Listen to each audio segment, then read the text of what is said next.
Thank you.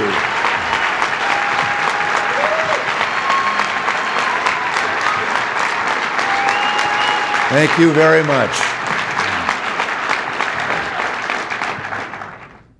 Thank you very much, Lois. And let me just say here how much Nancy and I admire the job that Lois has been doing.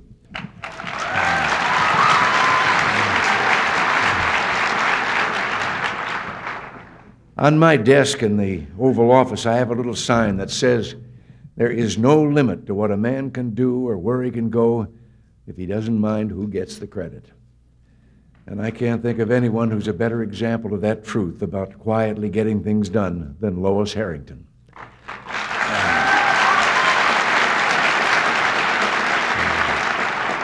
Lois, I speak for everyone here in saying thanks for the great job that you do.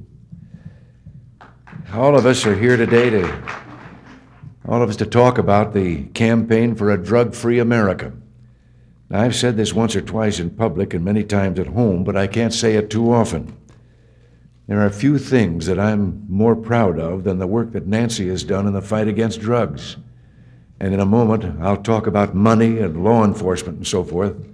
They're important, no doubt. But Nancy has addressed something more fundamental. She's touched the conscience and consciousness of the nation.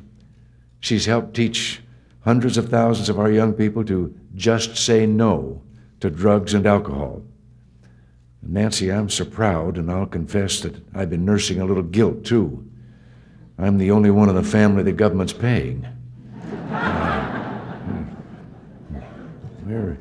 We're fighting the crusade for a drug-free America on many fronts. In the past 7 years, we've, for the first time ever, set up a coordinated federal, state, and local campaign against drug smugglers. Among other things, we've enlisted the military in the battle, including Navy ships and AWAC planes. We've also set up 13 federal, state, and local strike forces to investigate and prosecute major drug rings. We've substantially increased the number of federal prosecutors and agents, and we've strengthened the laws so that, for example, we can now dispose of property that was bought with drug money. We don't have to give it back. The results: last year, federal drug agents confiscated over $500 million worth of drug-related assets. They closed down 682 clandestine laboratories, and they seized 92,000 pounds of cocaine. These are all records. We've taken fleets of airplanes, boats, and trucks from smugglers and dealers. I visited Florida some time back and saw for the first time what $20 million looks like. It was piled up on a table, confiscated from drug dealers. I've heard stories of our planes tracking drug planes and landing right behind them on the runways, agents jumping out and making the arrest. To get around us, smugglers have had to find new ways of hiding their product. We've discovered drugs in hollowed-out lumber and in bathrooms and luggage compartments in airplanes. One morning in Tennessee, a man woke up and found a body in his driveway. It was wearing an unopened parachute and carried a large package of cocaine. An air smuggler had tried to elude pursuers by bailing out of his plane. Drug seizures are at an all-time high. Federal drug arrests have increased 66%. Arrests of major traffickers have tripled. And in the past 8 years, prison sentences for those convicted of drug law violations have increased by 44% to an average of more than 6 years per sentence. And that's how we're fighting on what you might call the supply side of the crusade against drugs. But as significant as stopping smugglers and pushers is, ending the demand for drugs is how, in the end, we'll win. That's why the best news I've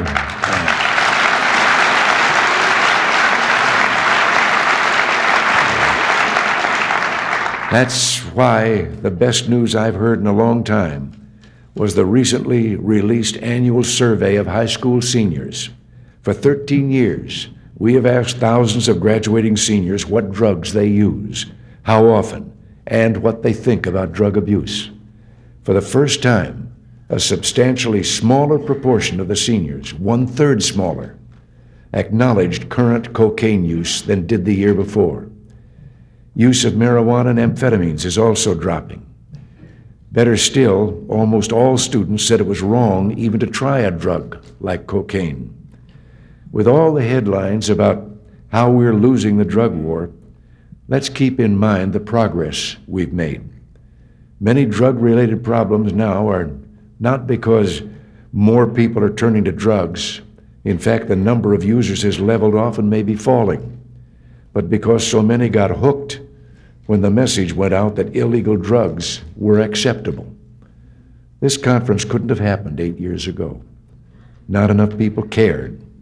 Now, almost everyone cares. Your communities are looking to you for leadership. So let me ask you to take back home the message that illegal drugs are one thing no community in America can, should, or needs to tolerate, in schools, in workplaces, in the streets, anywhere. America's already starting to take that message to heart. That's why I believe the tide of battle has turned, and we're beginning to win the crusade for a drug-free America.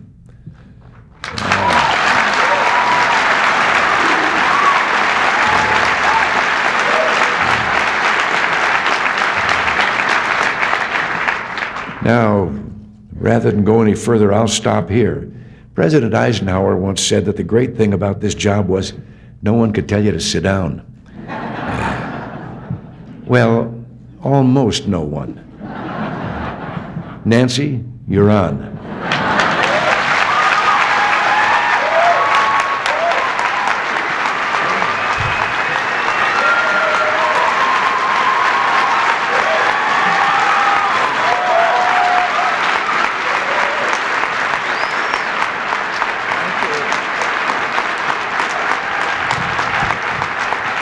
Thank you.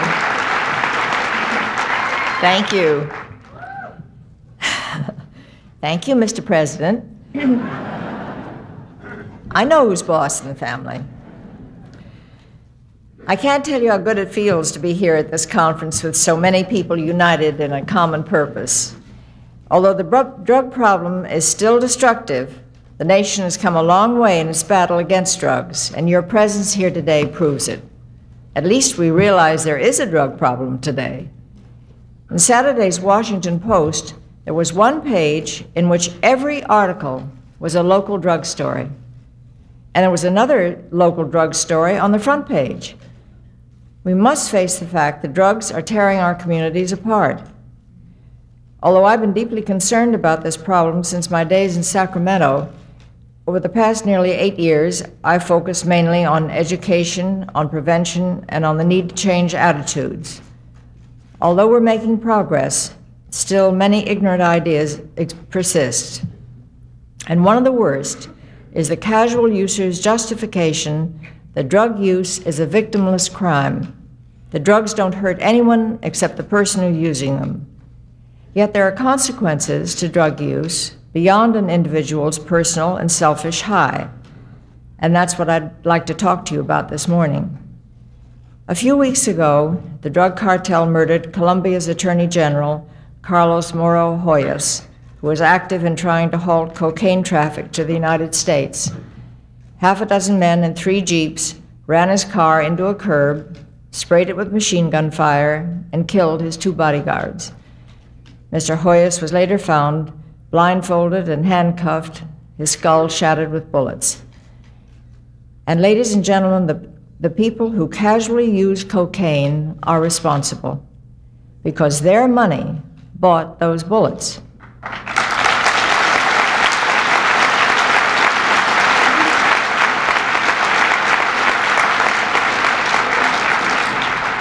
They provided the high stakes that murdered those men, plus hundreds of others in Colombia, including Supreme Court justices, 21 judges handling drug cases, and scores of policemen and soldiers.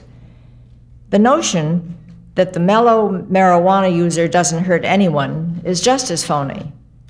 As a result of an intensive effort by the Drug Enforcement Administration in Guadalajara, Mexico, and particularly Special Agent Enrique Camarena, over 10,000 acres of marijuana that were ready for harvest and eventual sale in the United States were destroyed.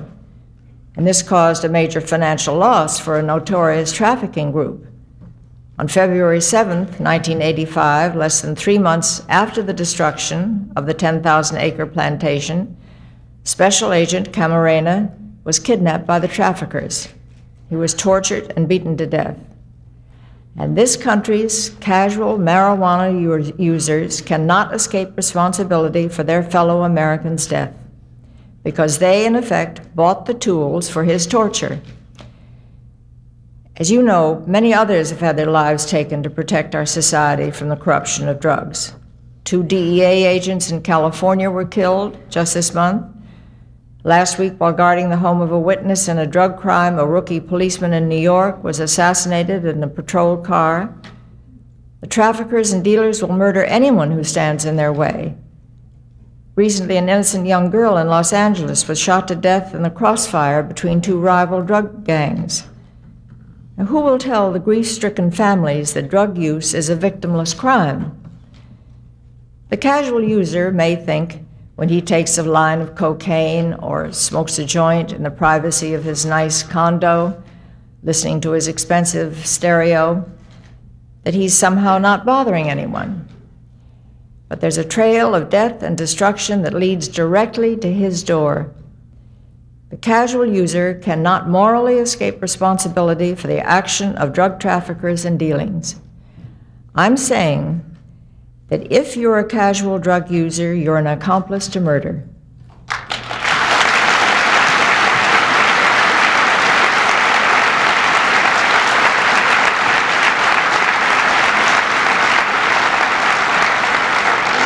The casual user, you also cannot morally escape association with those who use drugs and then endanger the public safety.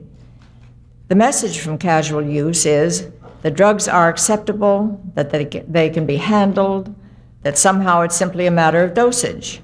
Casual use sets the tone for tolerance, and that tolerance has killed. Ann and Arthur Johnson are from Potomac, Maryland. They're with us today, and I'll introduce you to them later. On January 4th, 1987, the Johnsons' daughter, 20-year-old Christy, was taking the train to New York to visit her sister before heading back to classes at Stanford University. The Sunday afternoon Amtrak train was crowded with students returning to school and families returning home from Christmas and the New Year holidays. Unknown to the passengers, a Conrail locomotive passed several warning signals and crossed into the path of the Amtrak train. The crash killed 16 innocent people and injured 175 others. Christy never made it to her sisters. She was killed in the crash. The investigation determined that the engineer and brakeman on the Conrail train were smoking marijuana prior to the crash. 16 people killed because of an engineer's personal indulgence in a joint of marijuana. Now, don't tell the Johnsons that casual drug use is a victimless crime. And don't try to tell the Johnsons that drugs hurt no one but the user. Several of the families of the victims who were killed in the wreck testified before the Senate last week in favor of mandatory drug testing for railroad personnel. The engineer and the brakeman also called for such testing, saying that alcohol and drug use was widespread within the industry. Senator Danforth told the families, "You won't win this quickly. You have to fan the flame of rage." And that's exactly what we must do. We must fan the flame of rage. Ladies and gentlemen, I want to make it impossible for casual users to escape responsibility for any innocent death due to drugs.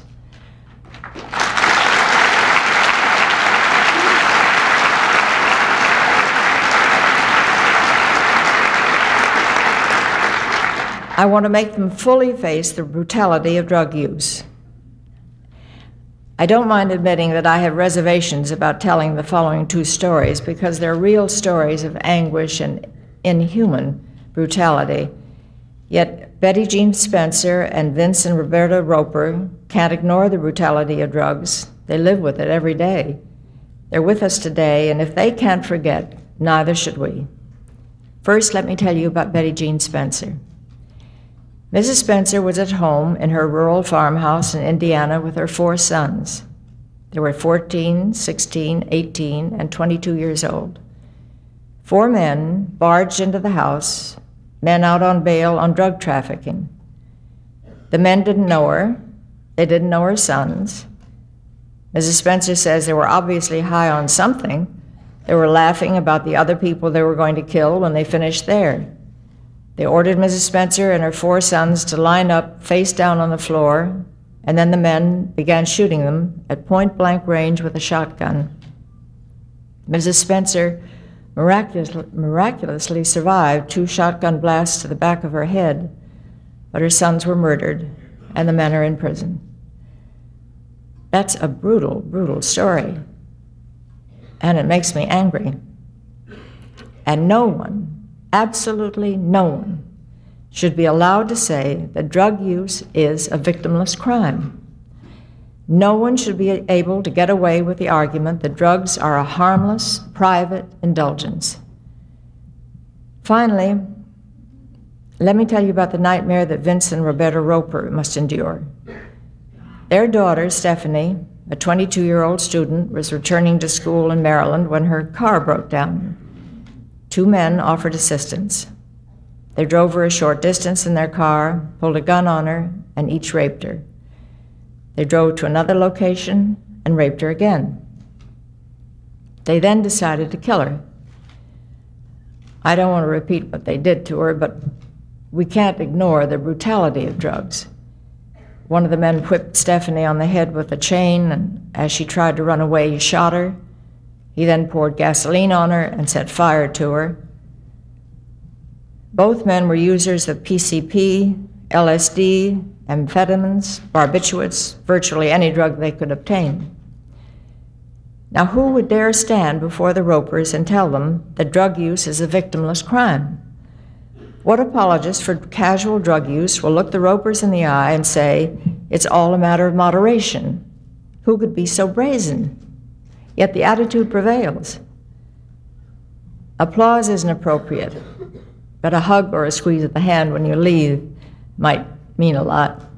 But I'd like to introduce you to Betty Jean Spencer and Ann and Arthur Johnson, Vince and Roberta Roper. Thank you.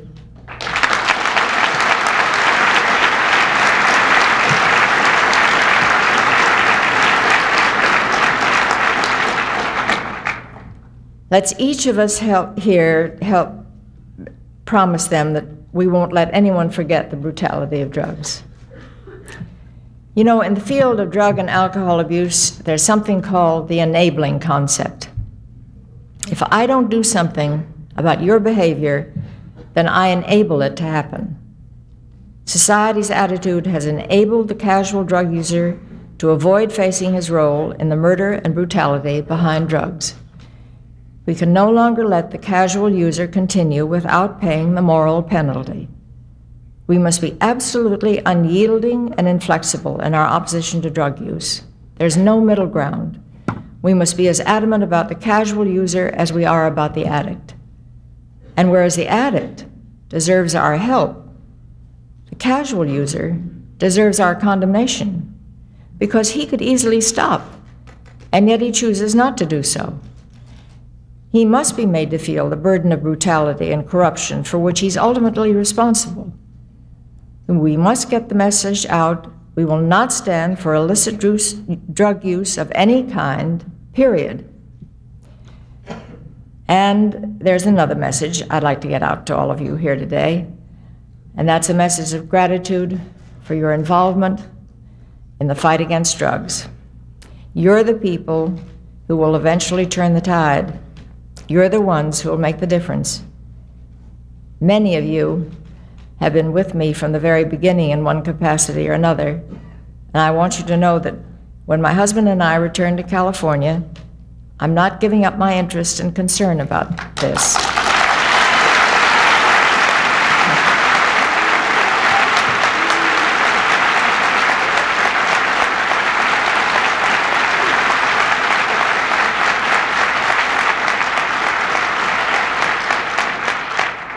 can't get rid of me. In fact, I'll be actively involved in the Nancy Reagan Center in Los Angeles, to be run by Phoenix House. The center will include a residential high school for young people in treatment, a training unit, and a research unit. I hope that the center will become a place where we can develop new methods, test new approaches, and discover new answers. Anne Morrow Lindbergh once wrote, "One can never pay in gratitude. One can only pay in kind somewhere else in life." And I'm hoping that this center will be one way I may repay all of you for the support and love and encouragement you've given me over the past 8 years. Thank you for your support, and thank you for what you're doing for our nation.